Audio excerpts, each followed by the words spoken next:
السلام عليكم.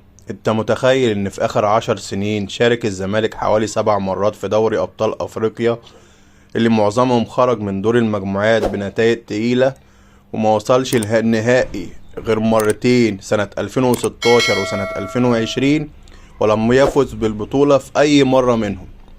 متخيل ان الزمالك في سنة 2016 قابل فريق صن داونز 4 مرات، لم يفز في اي مباراة منهم رايح جاي، وختمها بنهائي من طرف واحد، هزيمة 3-0 بالبطولة الوحيدة لصن داونز بدوري ابطال افريقيا كانت على حساب الزمالك.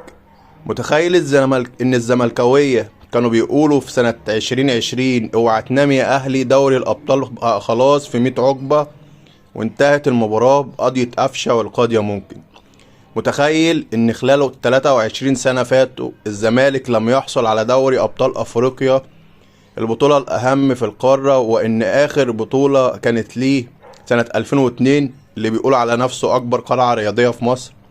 متخيل ان النادي الاهلي العظيم في اخر 10 سنين بس فاز بدوري ابطال افريقيا 6 مرات، وباذن الله رايحين على السبعة.